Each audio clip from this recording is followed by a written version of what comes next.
لله نحمده ونستعينه ونستغفره ونعوذ بالله من شرور انفسنا ومن سيئات اعمالنا من يهده الله فلا مضل له ومن يضلل فلا هادي له أشهد أن لا إله إلا الله وحده لا شريك له وأشهد أن محمدا عبده ورسوله بعد கண்ணியத்திற்குரிய இல்லாமல்ல அல்லாஹு ஜல்ல ஷானஹு தஆலாவின் நல்லடியார்களே, மாறும் உலகில் மாறாத இஸ்லாம் என்ற இந்த தொடரிலே இஸ்லாம் மார்க்கம் மனிதர்களுடைய பொருளாதாரத்தை ஏமாற்றி சுரண்டக்கூடிய எல்லா வாசல்களையும் அடைத்திருக்கிறது.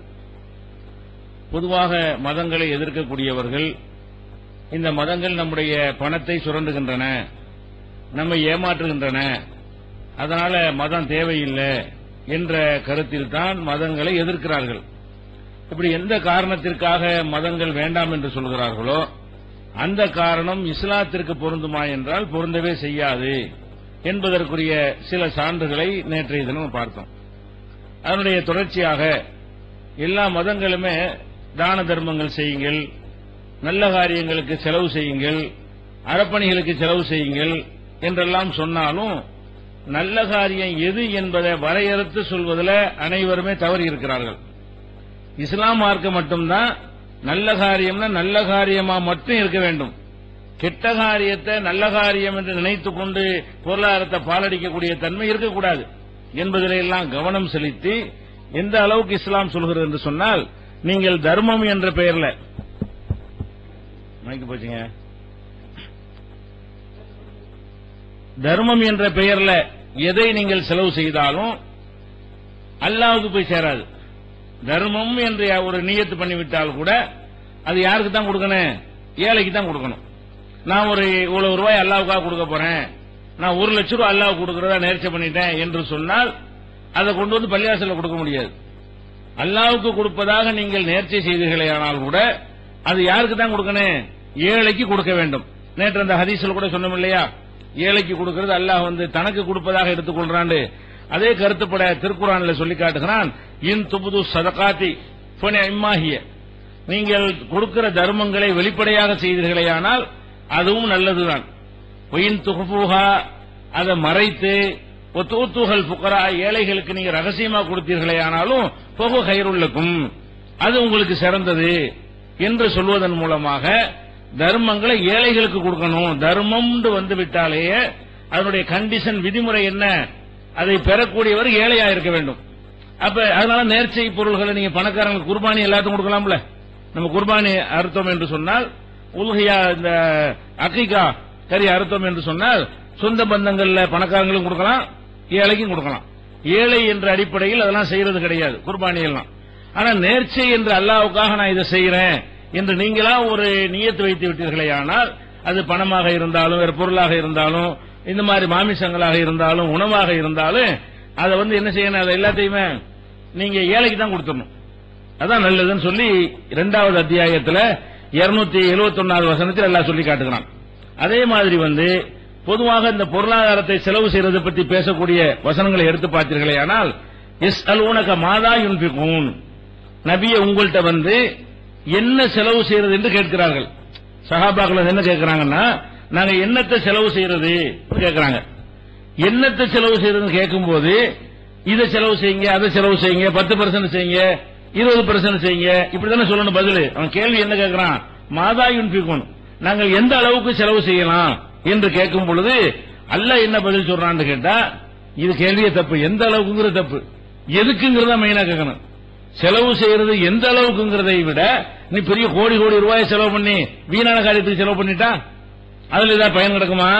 அப்ப கேள்வி கேட்டது நாங்கள் எதை செலவு செய்யறது, எவ்வளவு செலவு செய்ய கேட்கும் பொழுது குல், நீங்கள் சொல்லுங்கள் நபியை, நீங்கள் சொல்லுங்கள், மா அன்ஃபக்தும் மின் கைரின், நல்ல பொருளாதாரத்தை நீங்கள் செலவு செய்தீர்களேயானால் ஃபலில் வாலிதைனி, உன் தாய் தகப்பனுக்கு செய்யப்பா. அவன் எவ்வளவு செலவு செய்யறன்னு கேட்கறான். பதில் என்ன? உன் தாயையும் தந்தையும் கவனி, உன் பெற்றோருக்கு கொடுன்னு சொல்லக்கூடிய ஒரு மார்க்கம். அறப்பணி என்று சொன்னா கோயிலுக்கு கொடுக்கிறது, பள்ளிவாசலுக்கு கொடுக்கிறது, சர்ச்சையை கொடுக்கிறது அல்ல அறப்பணி.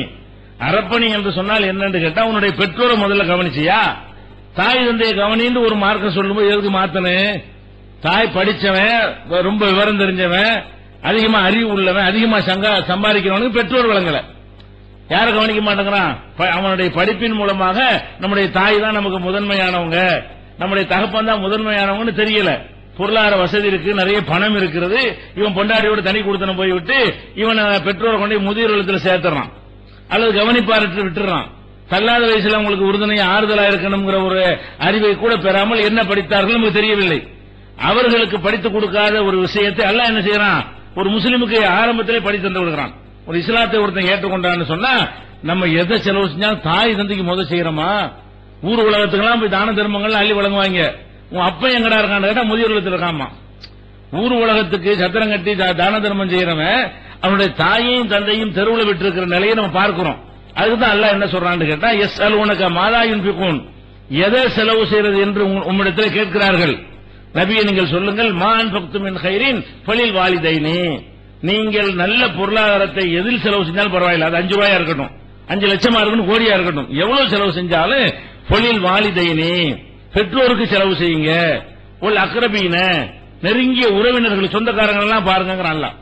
தான தர்மம் செய்யறது நம்ம கத்து தரும் பொழுது அஜர்த்து மாற்ற கொண்டே கொடுங்க, குண்டில கொண்டே போடுங்க, சாமியாற்ற கொண்டே கொட்டுங்க, மடங்கள்ல கொண்டே மடங்களுக்கு எழுதி வைங்க, அந்த மாதிரியான ஒரு பதிலை சொல்லாம அல்லாஹ் என்ன நம்ம கற்றுத்தர ஆன்மீகத்துல தான தர்மம் பேச்சு பொருளாதார டாபிக் வந்துட்டாலேயே உன் தாய் தந்தையை கவனிச்சியா அல்லாஹ் அதை கேட்கறான். அதுக்கு செலவு பண்ணு, அதுக்கு மேலே உனக்கு நல்லா கொடுக்க வசதி இருக்குமே ஆனால் ஒரு அக்ரபீன, உனக்கு நெருங்கிய உறவினர்களுக்கு செலவு செய்யி.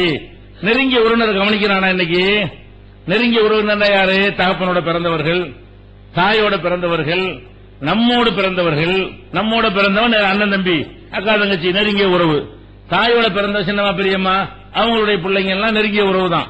தகப்பனோட பிறந்த சித்தப்பன் பெரியப்பன் இது மாதிரியா நெருங்கிய உறவினர்கள் எல்லாருக்கும் இருக்கிறார்கள். ஆனா எவ்வளவு வசதி உள்ளவர்கள் தங்களுடைய நெருங்கிய உறவினர்கள் கவனிக்கிறாங்களா? வசதி கொடுத்தவர்கள் அவங்க கவனித்தார்களே ஆனால் நெருங்கிய உறவினர் கஷ்டப்படுவாங்களா? எந்த ஒரு குடும்பமா இருந்தாலும் எல்லாரும் பிச்சைக்காரன் இருக்கவே மாட்டான். எந்த ஒரு கோத்திரத்தை எடுத்துக்கொண்டாலும் சரி, அதுல ஒரு பாதி பேர் வசதி உள்ளவனா இருப்பான், பாதி பேர் ஏழையா இருப்பான், அல்ல ஒரு காவாசி வசதி உள்ளவனா இருப்பான், இன்னொரு காவாசி நடுத்தரமா இருப்பான், இன்னும் கொஞ்சம் பேர் ஏழையா இருப்பான், கலந்துதான் இருப்பான். ஒவ்வொருத்தரும் தன்னுடைய சொந்த பந்தங்களை கவனிக்கணும்னு வந்து விட்டாலேயே இந்த பிரச்சனை தீர்ந்துரும். ஊரோ ஒரு ஜமாத்த ஒரு இயக்கமோ அரசாங்கமோ கவனிக்க தேவையே இல்லை. அவன் எல்லாம் கூட கூட தந்தான்னு சொன்னா நம்ம ஆடம்பரத்துக்கு செலவு செய்யறதை விட நம்ம அண்ணனுக்கு கொஞ்சம் கொடுப்போம், நம்ம தம்பிக்கு கொடுப்போம், நம்ம தங்கச்சி குடும்பத்துக்கு கொஞ்சம் கொடுப்போம், நம்முடைய பெரியப்பா கொடுப்போம், நம்முடைய சின்னம்மாவுக்கு கொடுப்போம். இந்த மாதிரி செலவு இதான் அரப்பணின்னு சொல்லி தர்ற ஒரு மார்க்கத்தை இதுக்கு மாத்தனு. இதுதானே இப்ப தேவையா இருக்கு. உலகத்துக்கு நாகரிக உலகத்துக்கு ரொம்ப தேவை எது? இதுதான். காசு தான் பொருள் முதல் வாதம் சொல்லிக்கொண்டு எல்லாத்துக்கும் ஃபர்ஸ்ட் காசுங்கிறான். எல்லாத்துக்கும் முதல் நிலை எது? காசு தான் ஃபர்ஸ்ட். காசுக்காக தான் எல்லாமே, மத்த எல்லாம் பின்னாடின்னு சொல்றான். அப்ப இந்த பொருளாதாரம் தான் எல்லாம் என்று நினைத்துக் கொண்டு அதை சேர்ப்பதற்கும் அதை அனுபவிப்பதற்கும் அதை வைத்து ஆடம்பரங்களாக வாழ்வதற்கும் சொகுசாக அனுபவிப்பதற்கும் இந்த பணத்தை திரட்டணும் நினைக்கக்கூடிய உலகத்துக்கு இப்ப என்ன தேவை? இதான தேவை. அப்ப நீ அதையில மாற்ற வேண்டிய இருக்கு. இப்ப நாகரிக உலகத்தில் இந்த பொருளாதாரத்தின் உள்ள மோகம் தாயை கவனிக்க விட மாட்டேங்குது, தந்தையை கவனிக்க விட மாட்டேங்குது சொன்னா இப்ப மாற்ற வேண்டியது எது? இதையா அதையா? அதை மாத்தணும். நவீன உலகத்தில் கண்டுபிடித்திருக்கிற இந்த பொருளாதாரத்தின் மீது உள்ள பேராசை கொள்ளக்கூடிய சித்தாந்தம் இருக்க, அது மாற்றப்பட வேண்டும். அதை இஸ்லாம் மாற்றுதா இல்லையா? ஒரு அக்ரபீன நெருங்கிய சொந்தக்காரன் கொடுத்துட்டியா? ஒரு எத்தாமா அப்ப நான் எத்தீம் அனாதை இருக்கானு பாரு. அல்ல என்ன சொல்றான்? முதல்ல உன் அப்பனை தாய் தந்தையை கொடுப்பா, அப்புறம் சொந்தக்காரனை கொடு. அதுக்கு மேலேயும் கொடுக்க ஆசை இருக்குதா? தாய் தந்தை இழந்த பேர் எத்தனை பேர் இருப்பாங்க? தகப்பனை இழந்தவர்கள். ஒரு தகப்பனை இருந்தால் பிள்ளை என்ன செய்வான்? அழகான முறையில கவனித்துக்கிறோம், பராமரிப்பான். தகப்பன் இல்லாத பிள்ளைகள் என்ன செய்யும்? நம்ம பிள்ளைகளுக்கு நம்ம தகப்பனான் என்று நம்ம கவனிக்கிறோமே, நம்ம பிள்ளைகள் வீட்டுக்கு போகும்போது ஆசையாக என்ன வாங்கிட்டு வந்து எனக்கு கேட்குத, நம்ம அதுக்கு அதை கொடுத்து இன்பம் அடைகிறோமே. இப்படி ஏக்க எத்தனை குழந்தைகள் இருக்கும் தகப்பனை இழந்த குழந்தைகளுக்கு. அந்த பிள்ளைகள் எத்தனை பேர் இல்ல ஊர்ல இல்லன்னு சொல்ல முடியுமா? பணம் சம்பாதிக்கிறோம், அதுக்கு என்ன செலவழிச்சிருக்கிறான்? அது செய்யணுமா? அது யார் செய்வா? அப்ப அந்த அனாதைகளை கவனிக்கணும் என்பதை இஸ்லாம் என்ன சொல்லுது? அல்லாவுக்காக செய்யற பணிகள் இதுதான். அல்லாவுக்கு செலவு செய்யறதால என்ன செய்யணும்? எத்தனை அனாதை பிள்ளை இருக்கிற நீ ஓம்புள்ள அனாதைய போயிட்டா இந்த கான்செப்ட் இருந்தா தான் உனக்கு கூட நல்லது. நீ அனாதைகளுக்கு உதவி செய்யணுங்கிற ஒரு மனப்பான்மை எல்லாத்தையும் வந்து விடுமே. ஆனால் நீ மூத்தா போய் ஓம்புள்ள நாளைக்கு அனாதை நிக்குமே, அப்ப தெருவில் நிக்காது. அது நீ கொடுத்த மாதிரி எல்லாரும் கொடுப்பான. எல்லாருமே அனாதையை கவனிக்கணும் என்பதை ஒரு கொள்கையாக லட்சியமா வைத்திருந்தோமே. ஆனால் நாளைக்கு நம்ம பிள்ளைங்க அனாதையாவதுன்னு சொல்ல முடியுமா?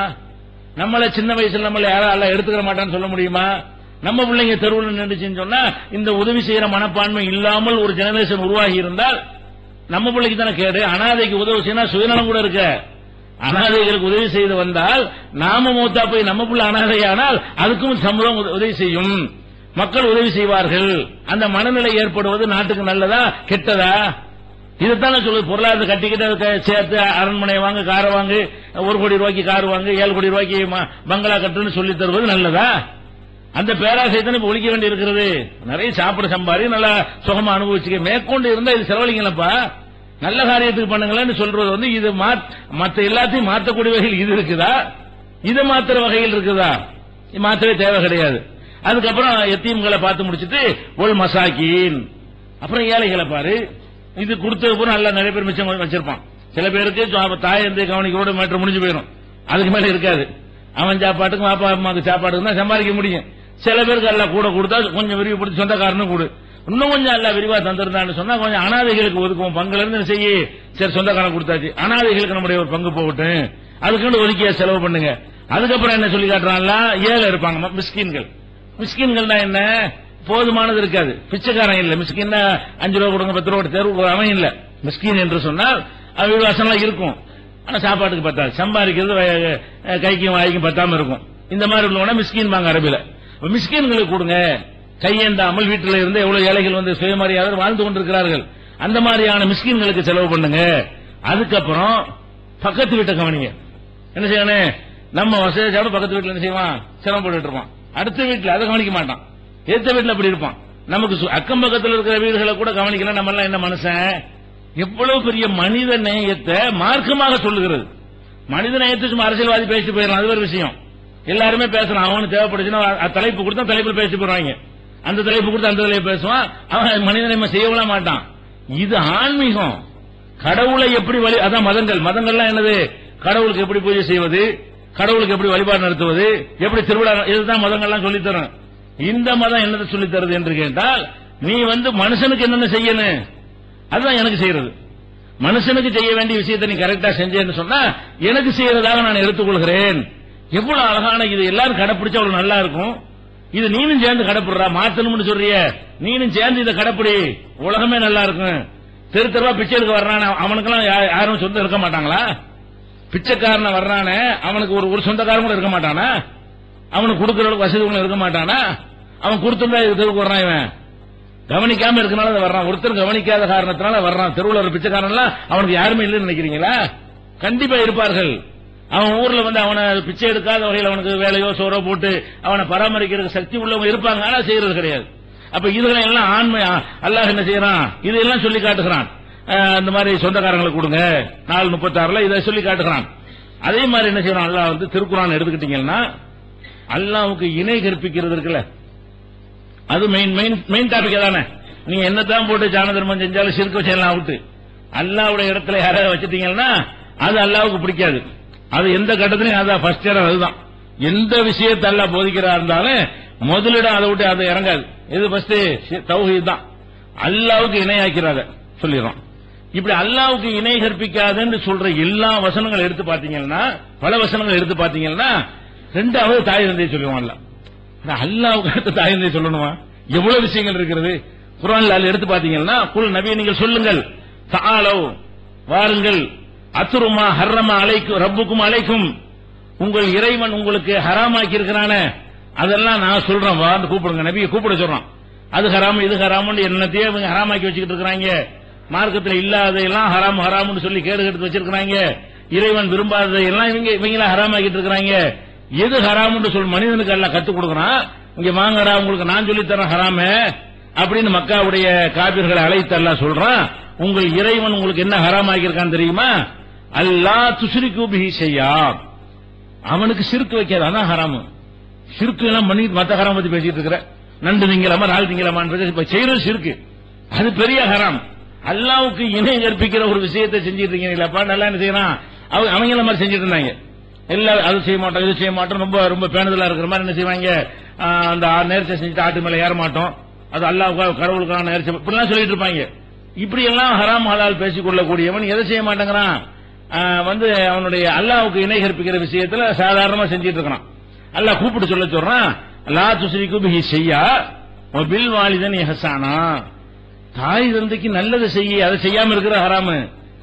அல்லாஹ்வுக்கு இணை கற்பிக்கிறது ஹராமு, உன் பெற்றோரை கவனிக்காம இருக்கிற ஹராமுங்கிறான். எப்படி சேர்க்கிறான்னு பாருங்க.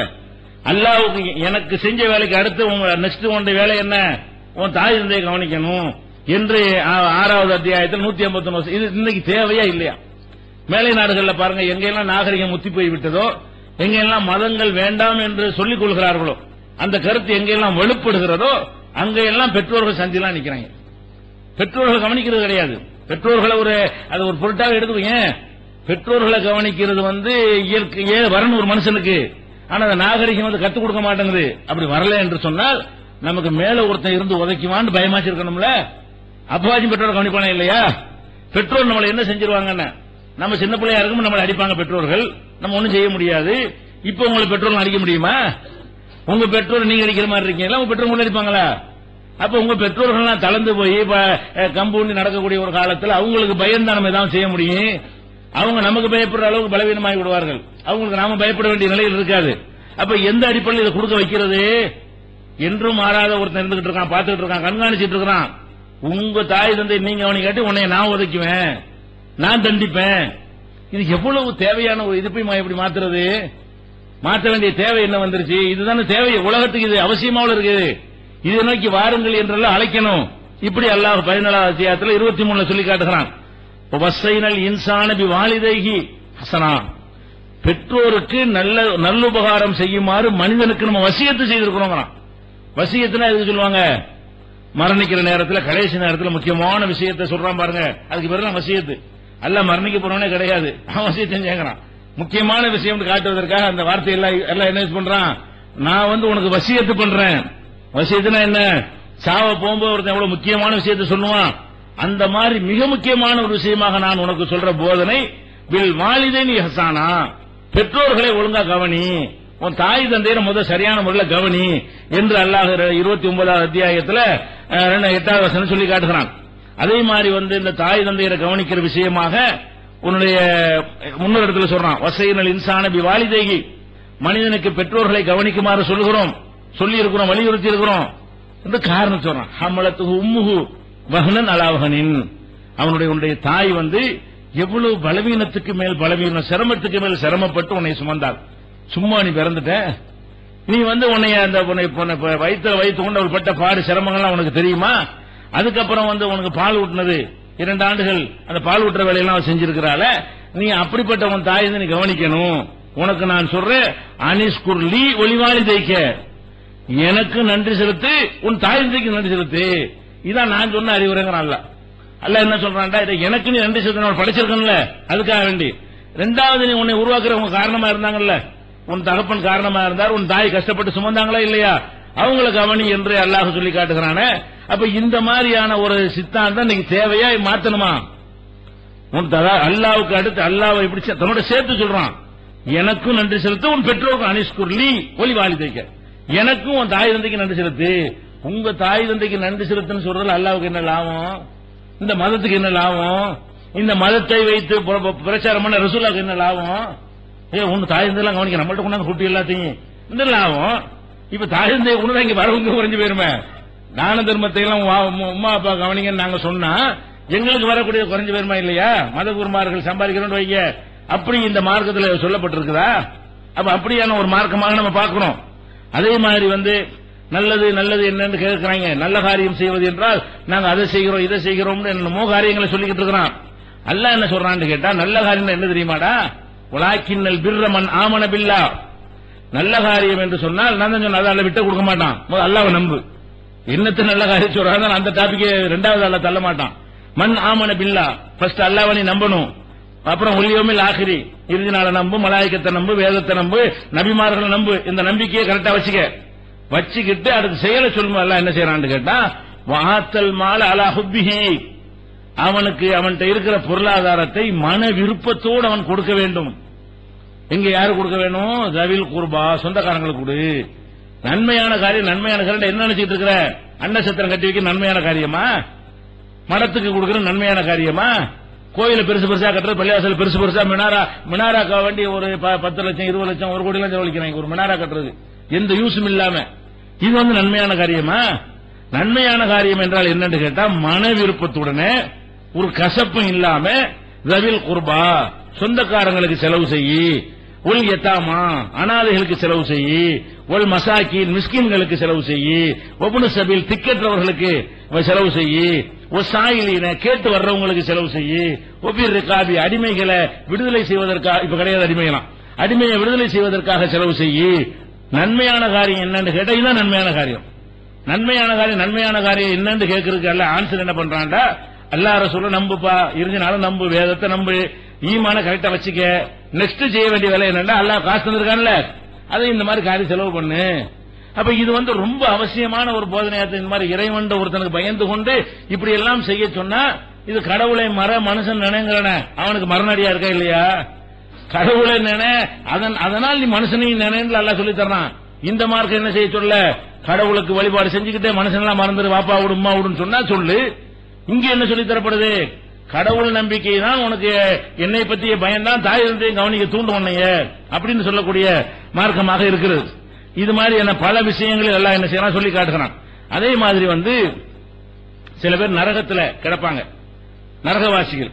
இந்த நரகவாசிகள் பேசிக்கிறது எல்லாம் சொல்லி காட்டுறோம். நரகவாசிகள் நரகத்திலிருந்து பேசுவான்ல, ஒரு நரகவாசி ஏன் நரகத்துக்கு போனான்னு அவனுக்கு தெரியுமா இல்லையா? சொல்லித்தான் எல்லாம் கொடுப்பான். நரகத்துக்கு போனா சும்மா இப்படி தள்ளி விட்டுருவாங்க, அப்படி தள்ள மாட்டான். யார் நரகத்துக்கு போறா இருந்தாலும் அவனை கூப்பிடுவான், இந்தா இத புடி, எதை புடி, உன் நன்மை தீமையுடைய அந்த பேப்பரை புடி, உன்னுடைய கிதாபை புடிமா, இருக்கிற கிதாபுக்க உன்னுடைய கிதாபை நீ வாசிச்சு பாரு, கபாபி நப்சிக்கல் யௌம அலைக ஹசீபா, உனக்கு மார்க் போடுறது நீனே போதும், வேற யாரும் போட வேண்டியதில்லை. இதுக்கு என்ன மார்க் போடலாம்னு சொல்லு. நம்ம செஞ்ச அமல்லாம் அல்ல ரெக்கார்ட்லாம் பண்ணி நம்ம செஞ்ச அக்கிரமானியா எல்லாத்தையும் பட்டியல போட்டு இதாண்டா நீ செஞ்சது, நம்மளே மறந்துட்டு மும்பிட்ட செஞ்சோம், எல்லாம் பாவமா இருக்கும், ஒன்னும் நல்லதா இருக்காது. இவ்வளவுக்கு போட உனக்கு என்ன செய்யறதுன்னு சொல்லு அப்படின்னு நல்லா கேட்பான். அதுல என்னென்ன பிரதானமா வீடு எல்லாம் போட்டு நிறைய வச்சிருப்பானே இல்லையா? முதல் கிரேடா செஞ்ச நீ பாவம், ரெண்டாவது எல்லாம் செஞ்ச படிச்சு பார்த்துட்டு அப்ப நம்மள அல்லா தள்ளுறான்னா இது எது செய்யணும் தெரிஞ்சிடும், எதுக்கு நம்மள நரகத்துல தள்ளுறான்னு தெரிஞ்சிருமா இல்லையா? அதனால நரகவாசி ஒருத்தன் சொல்றான்னு சொன்னா, சொல்வதாக அல்லாஹ் எடுத்து சொல்றான்னு சொன்னா அவனா சொல்றது இல்ல, நரகவாசிக்கு அல்லாஹ் சொல்லி அவனை உள்ள தள்ளி இருக்கிறான். அவன் சொல்றானா, ஏண்டா நீங்க மா சலகக்கும் ஃபீ சகர், ஏண்டா நீங்க நரகத்துக்கு வந்தீங்க அப்படின்னு கேட்கும்போது, லம் நக்கும் மினல் முஸல்லீன், நாங்க தொழக்கூடியவர்களாக இருக்கவில்லை. ஒன்னு அல்லாஹ்வுக்கு செய்யற விஷயம். வலம் நக்கும் நுத்இமுல் மிஸ்கீன், மிஸ்கீனுக்கு சோறே கொடுக்க மாட்டோம், ஏழைக்கு சாப்பாடு கொடுக்கிற கான்செப்ட் நம்மகிட்ட கிடையாது. நரகத்துக்கு ஏண்டா வந்தீங்கன்னா தொழுகாதையும் ஒரு காரணமா சொல்றான், அது ஆன்மீக விஷயம். தொழுகாதனால வந்த ரைட் வைக்க. அடுத்தது அல்லாஹ் என்ன சொல்றான், நரகவாசி என்ன சொல்றான், வலம் நக்கும் நுத்இமுல் மிஸ்கீன், மிஸ்கீன்களுக்கு நாங்கள் சோறு போட்டதில்ல, அப்ப சம்பாரிக்கணும் நாங்களே வச்சுக்கிட்டோம், எவ்வளவு சம்பாரிக்கணும் எங்களுக்குரிய நினைச்சுக்கிட்டோம், ஏழை பாளைகளை கவனிக்க மாட்டோம், இப்படி நடந்ததுனால எங்களை எல்லாம் கொண்டு போட்டான்னு சொல்றான். அப்ப ஒரு மனிதன் இந்த கடமைகளை தாய் தந்தையர் பெற்றோர் சொந்த பந்தத்தை கவனிக்க தவறிவிட்டானேயானால், ஏழைகளை கவனிக்க தவறி அல்லாஹ் கொடுத்து இருந்தும், வசதி கொடுத்து இருந்தும், அவன் குடும்பத்தை சில போதுமான வருமானத்துக்கு மேல மிச்சமாக அல்லாஹ் கொடுத்து இருந்தும் கவனிக்க தவறிவிட்டானேயானால் அவனுக்கு அல்லாஹ் கொடுக்கக்கூடிய பனிஷ்மெண்ட் என்ன, நரகம். எப்படி வணக்க வழிபாடுகளை செய்யாட்டி நரகம் கிடைக்கிறதோ அந்த மாதிரி இந்த அறப்பணிகளை செய்யாட்டால் செய்ய தூண்டுறது ஒரு பக்கம், செய்யாட்டி நரகம். இப்படி ஒரு நம்பிக்கை வந்தா எவ்வளவு பெரிய நன்மை உலகத்துக்கு ஏற்படும். தாய் தந்தையர் வயசாயிட்டாங்கன்னா கொடுக்க தேவையில்லை, இந்த ஏழை பையனை என்ன செஞ்சிருவான், இந்த பிச்சைக்கார பையனை என்ன செஞ்சிருவான் நினைச்சு கொடுக்காம இருக்கிறோம்ல, அவன் ஒன்னும் பண்ண மாட்டான், அவன் பண்ணுவான்ல. அந்த ஏழை உங்களை என்ன செஞ்சிருவான் கொடுக்காட்டி, பிச்சைக்காரனுக்கு ஒன்னும் கொடுக்கணும் என்ன செஞ்சிருவான், ஒன்னும் செய்ய முடியாது, உங்களோட பலவீனமா இருக்கான் அவன், அவனால் ஒன்னும் செய்ய முடியாது. வேற யாருன்னா உங்களை என்ன செஞ்சிருவா, ஏன்டா கொடுக்கலன்னு அரசாங்கம் கேட்குமா, கேட்காது, யாருமே கேட்க மாட்டாங்க. ஒருத்தன் கேட்பானே நீ கொடுக்கலன்னு அங்க விசாரணை இருக்குது. அப்ப இந்த பயம் வரும் பொழுது மனிதன் கொடுக்கக்கூடியவர்களாக மாறினா உலகத்துக்கு நல்லதா கெட்டதா, இந்த காலத்துக்கு தேவையா இல்லையா, ரொம்ப தேவையா இல்லையா?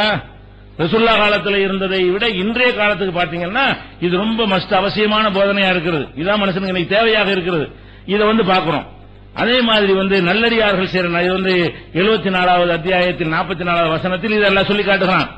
அதாவது நரகத்துக்கு சொர்க்கத்துக்கு போறதா இருந்தா கனவாயை கடக்க வேண்டும். ஃபலக்கு தஹமல் அகபா, ஒரு கணவாய் என்ன, ஒரு பள்ளத்தாக்கு. அந்த பள்ளத்தாக்கு கடந்தா எங்க போகணும்? சொர்க்கத்துக்கு போகணும். பள்ளத்தாக்க கடக்கலன்னா உளுந்த நரகம் தான் அப்படிங்கிற ஒரு ஊமையா அல்லாஹ் சொல்லி காட்டுறான். ஃபலக் தஹமல் அகபா, இந்த கணவாயை அவன் கடக்க வேண்டாமா? உமா அதராக மல் அகபா, கணவாண்ட என்னன்னு தெரியுதா? அல்லாஹ் கேட்கிறான். கணவாயை முதல்ல நீ கடக்க வேண்டும். கணவாயை கடந்தால் தான், பள்ளத்தாக்கை கடந்தால் தான் எங்க போக முடியும்? சொர்க்கத்துக்கு போக முடியும் அப்படின்னு சொல்லிட்டு உமா அதராக மல் அகபா, கணவாயின்ற என்னென்ன சொல்ற விளங்குது? அல்லாஹ் வந்து ரசூலுல்லாஹ்ட்ட கேட்கிறான், உனக்கு தெரியுமா? கேட்டுட்டு கணவாய் என்று சொல்வது ஃபக்கு ரகபத்தின், அடிமைகளை விடுதலை செய்யறது. அந்த காலத்துல மனுஷன் காசு கொடுத்து மனுஷனை வாங்கி அடிமையா ஆடு மாடு மாதிரி வச்சுக்கிட்டு இருந்தான். அவனுக்கு எந்த விதமான உரிமையுமே இருக்காது. வேலைக்காரன் மாதிரி கிடையாது அடிமை. வேலைக்காரனுக்கு உரிமை இருக்கு, நினைச்சா போடான்னு மாத்திடுவான் முதலாளிய. அடிமைக்கு ஒண்ணுமே பண்ண முடியாது. ஒரு ஆடு மாடுக்கு என்ன சுதந்திரம் இருக்காதோ அதே மாதிரிதான் மனிதர்கள் இன்னைக்கு நடத்தப்பட்டாங்க. அதை விடுதலை செய்வதற்காக எல்லாம் எப்படி சொல்றான்னு கேட்டா, நீ சொர்க்கத்துக்கு போய் ஆசைப்பட்டேன்னு சொன்னா, அடிமையா இருக்கிறான்ல அவனை காசு கொடுத்து வாங்கி, அவனும் காசு கொடுத்தான வாங்கிருப்பான், அவன் நஷ்டப்படக்கூடாது. அதனால காசு கொடுத்து வாங்கி ஓடு, இன்னையிலிருந்து அடிமை இல்ல. ரூபாயை கொடுத்து அடிமையை விலைக்கு வாங்கிடுறது. வாங்கின பிறகு இன்னையிலிருந்து அவன் அடிமையா இருந்தீல, அவனுக்கு ரூபாயை கொடுத்துட்டேன், அவன்கிட்ட உன்னை மீட்டுட்டேன், இன்னையிலிருந்து நீ ஓடு, எனக்கு உனக்கு சம்பந்தம் இல்ல, நீ சுதந்திரமா இருந்துக்க. இப்படிதான் அடிமைகள் ஒழிச்சிச்சு. அடிமைகளாக இருந்தது எப்படி ஒழிக்குது? கணவாயை கடக்குதல் என்பதில் முதல் விஷயமாக ஃபக்கு ரகபாத். இதுல என்ன அல்லாஹ்வுக்கு என்ன லாபம்? இதுல நபிகள் நாயகத்துக்கு என்ன லாபம்? இந்த மதத்தை கட்டிக்காக்கக்கூடிய மத குருமார்களுக்கு இதுல என்ன லாபம்? அடிமையா இருந்தா நமக்கு என்ன, அடிமை விடுதலை செஞ்சா நமக்கு என்னங்கிறேன். இதுல ஒண்ணும் கிடையாது. இதுல என்ன இருக்கு? படைச்ச இறைவன் என்ன பாக்குறான்னு கேட்டா, நீ மனுஷனா பிறந்த நீ மனுஷனுக்குரிய வேலையை ஒழுங்கா செய்யறியா? மனுஷனுக்கு நன்மை செய்யறியா? உன் சுற்று வட்டாரத்தில் ஒரு அடிமை உன்னை மாதிரி ஒரு மனுஷன் வந்து சுதந்திரமா பிறந்து பெற்று அடிமையா இருந்துட்டு இருக்கானப்பா, உனக்குள்ள எந்த சுதந்திரமும் உனக்கு இல்ல, அவன் பேர்ல சொத்து இல்ல, அவன் பேர்ல எந்த விதமான சுதந்திரமும் இல்ல, அந்த மாதிரி இருக்கிறானப்பா, அவனை பத்தி நீ சிந்திக்கணுமா இல்லையா? அவனை பத்தி நீ கவனிக்கணுமா இல்லையா? எவன அடிமையா இருந்து எனக்கு என்ன எப்படி இருக்கிறது என்று சொல்லிட்டு இதை நீ கடக்கணும். கணவாயை கடக்கிறதுன்னா இதை செய்யும். முதல்ல அடிமையில் இருக்கிறவங்கள என்ன செய்ய? விடுதலை செய்வதற்கு பாடுபடு. அப்ப அடிமை இன்னைக்கு இல்லாட்டாலும் இந்த கான்செப்ட் என்ன? அடிமை இன்னைக்கு இல்லாம இருக்கலாம். அல்லாஹ் நம்மள்ட்ட எதிர்பார்க்கிற விஷயம் என்ன என்று சொன்னால், மனுஷனை கவனி. மனுஷன் உன்னை சுத்தி இருக்கிற மனிதன் கஷ்டப்படும் பொழுது நீ எப்படி அவனை விட்டுட்டு சொர்க்கத்துக்கு நீ போயிட முடியும்? அவனுக்கு ஒன்னும் செய்யாம அவன் விடுதலைக்கு பாடுபடாம நீ சொர்க்கத்துக்கு ஆசைப்படுறியா? இப்படின்னு கேட்கிறான். ஒன்னு ஒரு கணவாயத்தா அவ் இத்ஆமுன் ஃபீ யௌமின் ஸீ மஸ்கபா, சிரமமான கஷ்டமான காலத்தில் ஏழைகளுக்கு உணவளித்தல். ரொம்ப பஞ்சம், சாப்பாடு கஷ்டப்பட்டு இருக்காங்க, மக்களுக்கு சோறே கிடைக்கல, நமக்கு எல்லாம் பரக்கத்தை தந்திருக்கிறான். நம்ம சாப்பாடுக்கு இன்னொரு 10 பேருக்கு சாப்பாடு கொடுக்கலாம், 2 பேருக்கு சாப்பாடு கொடுக்கலாம், 100 பேருக்கு சாப்பாடு கொடுக்கலாம், 500 பேருக்கு சாப்பாடு கொடுக்கலாம். அல்லாஹ் நமக்கு பரக்கத்தை தந்திருக்கிறான். அப்படி யாருக்கா அல்லாஹ் கொடுத்திருப்பானே. ஆனால் அடுத்து இவன் கணவாயை கடக்குது என்ன செய்யணும்டா? காசை வைத்துக் கொண்டு இதை செஞ்சாதான் சொர்க்கத்துக்கு போக முடியும். எதை செய்யணும்? உன்னுடைய பொருளாதாரத்தை கொண்டு அடிமைகள் இருந்தா அவங்களை விடுதலைக்கு நீ பாடுபடு. அப்படி அடிமை இல்லாத காலத்துல, அடிமை இருக்கிற காலத்திலையும் அதுக்கு செலவழிச்சது போக கொஞ்சத்தை எதுக்கு செலவழி? சாப்பாடு கொடுப்பா, சோறு கொடு. எத்தனை ஏழைகள் இருக்கிறாங்க, மாசம் எங்கள்ட்ட 2000 ரூபாய் நான் தர்றேன்னு சொல்றோம். எத்தனை பேர் இருக்கிறோம்? அல்லாஹ் பரக்கத்தா தந்திருக்கான்ல. 1 லட்சம் 2 லட்சம் மாசம் சம்பாதிக்கிறான். ஏன்னா ஒரு 4 ஏழையை நீ பொறுப்பெடுத்துக் கொண்டு ஒரு மாசம் நாங்க 2000 ரூபாய் வாங்கிக்கிறோமா வந்து அப்படின்னு சொல்லியிருக்க என்னைக்காவது? எத்தனை விதவைகள் இருக்காங்க, கணவனால் கைவிடப்பட்டவங்க இருக்கிறாங்க, எத்தனை முதியவர்கள் இருக்கிறாங்க, பெற்றோர்கள் கைவிடப்பட்டவங்க நமக்கு தெரியுது. அப்ப அந்த லிஸ்டை எடுத்துக்கொண்டு இதுக்கு நான் பொறுப்பு, அவங்களுக்கு நான் உதவி செய்யறேன், என்னிடத்துல வந்து சோறு ஆக்கி போடுறது. அந்த காலத்துல சோறுங்கிறது அப்படி சொல்லப்படுது. சோறு மேட்டர் கிடையாது, காசு கொடுத்தா வேணுங்கிறத வாங்கிடுவான். இந்த காலத்துல சோறா கொடுக்கறது எதுன்னு பெற்று, சோறாய் கொடுத்தா விரும்பினதை சாப்பிடுவான், இடத்துக்கு தூக்கி போட்டு போயிடுவான். காசா கொடுத்தோம்னா வேணுங்கிறத வாங்கிடுவான், தேவையானதை வாங்கிடுவான். நீ உன் ரேஞ்சுக்கு என்ன பிரியாணியை கொடுத்தீங்கன்னா அந்த காசை அவன் கொடுத்தா 3 நாளைக்கு சோறு திம்பான். நம்ம ஒரு நாளைக்கு பிரியாணிக்கு அவன் கொடுத்தோம்னு சொன்னா ஒரு வேலைக்கு அவன் திம்பான். அந்த காசுக்கு ரூபாயை கொடுத்தா 200 ரூபாய் கையில கொடுத்தா என்ன செய்வான்? 3 நாளைக்கு அரிசி வாங்கி சாப்பிட்டுருவான். அப்ப நம்ம என்ன செய்யணும்? இந்த மாதிரி நம்ம திங்க் பண்ணணும். இந்த மார்க்கத்தில் இருக்கக்கூடியவர்கள் இப்ப இல்லாவிட்டால் நீயத்து வச்சுக்கணும், இறைவன் எங்களுக்கு தருவானே, ஆனால் எங்க வாழ்நாளை எப்படியா 2, 3, 4, 10, 50, 100 பேருக்கு நாங்கள் பொறுப்பேற்றுக்குருவோம், எங்களால எந்த உதவியை செய்வோம்னு சொல்லி அதான் கணவாயை கிடக்கிறது. சொர்க்கத்துக்கு நீங்க போக ஆசைப்பட்டீங்கன்னா இதையெல்லாம் செய்யுங்கள் அப்படின்றது அல்லாஹ் சொல்லி காட்டுறான். அப்புறம் யதீமன் தா மக்ரபா, உனக்கு நெருங்க சொந்தக்கார அனாதை இருக்கானான்னு பாரு. சொந்தக்கார அனாதை நீங்க பாக்குறோமுங்க, ஒரு குடும்பத்தில் ஒரு அனாதையா இருப்பான், அவன் பெரியப்பா இருப்பாங்க, கவனிக்க மாட்டான். தம்பியுடைய புள்ள மூத்தா போயிருக்கும், தம்பி மூத்தா போயிருப்பான், தம்பியுடைய புள்ள அனாதையா நிற்கும். அல்ல அண்ணன் மூத்தா போயிருப்பான், அண்ணன் மூத்தா போன அண்ணன் புள்ள அனாதை தானே.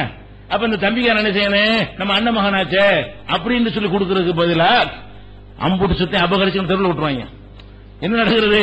அப்ப இல்லாத கொடுக்க கடமைப்பட்டவன் என்ன செய்யறான்? அனாதைகளுக்கு ஏதாவது சொத்து இருக்குமே, ஆனால் இவன் மேஜரா இருக்குன்னா நம்ம அமைக்கிடுவோம், இவன் பெரிய ஆளா போனா சொத்தை கேட்பான், அதுக்கு முன்னாடி ஏதாவது கோல்மால் பண்ணி நம்ம சொந்தமாக்கிடுவோம். நடக்கிறானா இல்லையா? அல்ல கணவாய கிடக்குறது என்னன்னா, எத்தீமை நீ சொந்தக்கார எத்தீமை தேடி போய் நீ கொடுக்கறான்ல, இவன் என்ன செய்யறான்? இது சொந்தக்கார எத்தீமை இருக்கிற பிடிங்க பாக்குறான். அப்ப இவன் எப்படி வேறு சொர்க்கத்துக்கு போவான்? இவன் எப்படி கணவாய கடந்தவன் ஆகுவான்? அப்படின்னு நல்லா சொல்லி காட்டுறான். அவன் மிஸ்கீனன் ராமத்திரபா, அப்ப கஷ்டப்படுற மிஸ்கீனுக்கு கொடுப்பா. கணவாய கிடக்குன்னு எல்லாம் சொல்லிட்டு அடிமையை விடுதலை செய்யி சோத்த போனா என்ன, அவங்களுடைய சாப்பாட்டுக்கு ஏதாவது பொறுப்பேற்றுக்கொள், அல்லது எத்தீமை சொந்தக்கார எத்தீமை கவனி, மிஸ்கின கவனி, இத கடந்தால் சொர்க்கம். இதுதான் கணவாய். இதை தாண்டதாக இந்த காரியங்கள்ல ஏதாவது ஒண்ணு செஞ்சுக்கிட்டு இருந்தா நம்ம சொர்க்கத்துக்கு போவதற்குரிய அந்த தடை விலகி விடும் என்று அல்லாஹ் அந்த மாதிரி எல்லாம் வலியுறுத்தி சொல்லக்கூடிய காட்சியை சொல்லுகிறோம், பார்க்கிறோம். அதே மாதிரி நல்ல மூமின்களுடைய பண்புகளை சொல்லிக் கொண்டிருக்கும்போது நல்ல மூமின்கள் என்ன செய்வார்கள் என்று கேட்டால், அல்லாஹ்வை நேசித்த காரணத்தினால் அவர்கள் உணவளிப்பார்கள். இந்த உணவளிப்பார்கள் அந்த காலத்து அடிப்படையில் சொல்ற விஷயம். உணவளிப்பார்களுக்கு உணவு உண்டு அர்த்தம் கிடையாது. இந்த காலத்துல பொருளாதாரம் தான் உணவளித்தல் என்பது இல்ல. ஹோட்டல் அந்த காலத்துல கிடையாது, சோறத்தான் கொடுக்க முடியும். அந்த மாதிரி ஒரு காலத்துல அரிசி கூட கிடைக்காது, மெட்டீரியல் காசு வச்சு வாங்க இயலாதுங்கிற காலத்துல சொல்லப்பட்டது. இந்த காலத்துல உணவளித்தல் அர்த்தம், அதுக்குரிய பொருளாதாரத்தை கொடுத்தா உணவு வாங்கிக்கிறாங்க. உணவாக நோம்பு கூட கஃபாரா இருக்கிறது. 3 வேளை சோறு போட்டு சோறு ஆக்கி கொண்டாந்து கொடுக்கறதை விட ஒரு ஏழையை பார்த்து 3 வேளை சாப்பாடு எவ்வளவு வரும் செலவுக்கு இருந்தா 200 ரூபாய் கையில பிடி 100 ரூபாய் கையில பிடினா திண்டு போறாங்க. அந்த மாதிரி என்ன செய்யறது? அது பெற்ற சிறந்த முறை பொருளாதாரத்தை கொடுக்கிறது. அப்ப யுத்தீமுன தஆமலா ஹுப்பிஹி, அல்லாஹ்வை நேசித்த காரணத்திற்காக வேண்டி மிஸ்கீனுக்கும் யதீமுக்கும் வாசிகரா கைதிகளாக இருப்பவர்களுக்கு உணவளிக்கிறார்கள். மூமின்கள் நல்லவர்களுடைய பண்பு இதுதான் என்று அல்லாஹ் சொல்லி காட்டுகிறான். அப்ப இன்னைக்கு பொருளாதார அடிப்படையில் மக்களுக்கு உதவி செய்வதை அல்லாஹ்வுக்கு செய்யற உதவியாக இந்த மார்க்கம் சொல்லுது. இப்படி எல்லாரும் செய்ய ஆரம்பிச்சா இது உலகத்துக்கு எவ்வளவு சேமம், இது மாதிரி எல்லாரும் நடக்க ஆரம்பிச்சா உலகத்துக்கு எவ்வளவு நன்மை. இது மாதிரியான சித்தாந்தம் என்னத்துக்கு மாத்தணும்? இது மாதிரியான சித்தாந்தம் நோக்கி தானே எல்லாரும் இழுக்கணும். இது மாத்திர விஷயமா இல்லையே அப்படின்னு பாக்குறோம். நபிகள் நாயகம் ஸல்லல்லாஹு அலைஹி வஸல்லம் கேட்கிறாங்க, ஐயுல் இஸ்லாமி கைருன், இஸ்லாத்துல ரொம்ப நல்ல காரியம் ஒன்று சொல்லுங்கிறாங்க. ஒரு சஹாபி கேட்கிறாரு, ஐயுல் இஸ்லாத்துல எல்லாம் நல்ல காரியம் தான், ரொம்ப நல்லது இருக்கும்ல, அதை கேட்கிறாங்க. ஐயுல் இஸ்லாமி கைருன், இஸ்லாத்திலேயே ரொம்ப நல்ல காரியம் என்ன? அப்ப ரசூல் ஸல்லல்லாஹு அலைஹி வஸல்லம் சொன்னாங்க, துத்தைமு தாம், உணவளிக்கிறது தான் நல்ல காரியம். இஸ்லாத்திலேயே நல்ல காரியம் சொல்றதா இருந்தா ஒரு முஸ்லீமா இருக்கிறவன் செய்யற நல்ல காரியம் என்னன்னு கேட்டா உணவளிக்கிறது. உணவளிக்கிற என்ன? உணவு இல்லாமல் இவ்வளவு காசு இல்லாமல் உணவு இல்லாமல் இருக்கிறார்கள். உணவு இல்லாம இல்ல, காசு இல்லாதனால தான் உணவு இல்லை, தவிர உணவு எல்லாம் கிடைக்காம இல்ல. அப்ப உணவு காசு இல்லாம பொருளாதாரம் இல்லாம இருக்கிறார்கள். அவங்களுக்கு இந்த பொருளாதாரத்தை ஒரு மாசத்துக்கு நான் பொறுப்பு, 10 நாளைக்கு நீ சாப்பிட்டுக்க, ஒரு வருஷத்துக்கு மாசம் மாசம் வாங்கிக்க என்று அவங்களுடைய உணவுக்காக வேண்டி பொறுப்பை ஏற்றுக்கொள்வது இருக்கிற, இதுதான் ஃபர்ஸ்ட். இஸ்லாமில் செய்யற ஒரு காரியத்துல மிகச்சிறந்தது எதுன்னு கேட்கும் பொழுது முதல் இடமாக இதை சொன்னார்கள். இரண்டாவது என்ன சொன்னார்கள்? தக்ரவு சலாம அலாமன் அரப்தம் அல்லம் தாரிஃப், உனக்கு தெரிஞ்சவன் தெரியாதவன் எல்லாத்துக்கும் சலாம் சொல்லும். அது சகோதரத்தை உண்டாக்கும். தெரிஞ்சவனுக்கு தான் சொல்றதுன்னா தனியா மனுஷனை பிரிச்சிடும், தெரியாதவனுக்கு திரும்பிட்டு போற மாதிரி வந்துடும். யாரை பார்த்தா அஸ்ஸலாமு அலைக்கும் அஸ்ஸலாமு அலைக்கும்னு சொன்னா ஆளு தெரியுதுன்னு தெரியாம போகணும், முஸ்லீமா இருக்கட்டும் யாரா இருக்கட்டும் முஸ்லீம் இல்லாதவனா இருக்கட்டும் எல்லாம் அடங்கினதுல. தெரியாதவன் எல்லாம் தெரியாதவன முஸ்லீமா இல்லையான்னு கூட தெரியாம இருக்கலாம். தெரிஞ்சவனுக்கும் நீ சலாம் சொல்லு, தெரியாதவனுக்கும் சலாம் சொல்லு. இஸ்லாமில் இரண்டாவது சிறந்த காரியம் ஒன்னு உணவு என்பது அவனுடைய பசியை போக்குவதற்கு உதவுற காரணம் முதல் இடத்துல வந்துருது.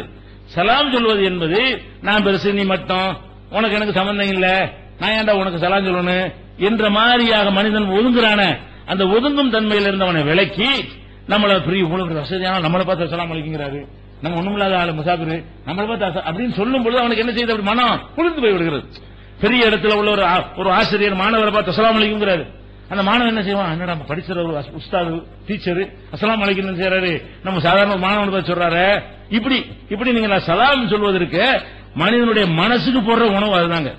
வயிற்றுக்கு உணவு கொடுக்கறத முதல் காரியமா சொல்லிட்டு அவனுடைய மனம் எங்க குடியிறேன், நம்மளே ஒரு மனுஷனா மதிச்சான், அதான் நம்மளே ஒரு மனுஷனா மதிச்சாங்க போது எவ்வளவு பெரிய ஒரு சந்தோஷம் எல்லாத்துக்கும் ஏற்படும் பாருங்க.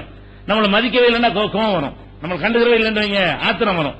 நம்மளையும் மதித்தான் என்று காட்டக்கூடிய ஒரு விஷயம் எதுல இருக்குன்னு கேட்டா சலாமில் இருக்கிறது. அது இரண்டாவது காரியம்ங்கறாங்க. இது புகாரில 12, 28 பல இடங்கள் இருக்குது, பல நம்பர்கள் இருக்குது.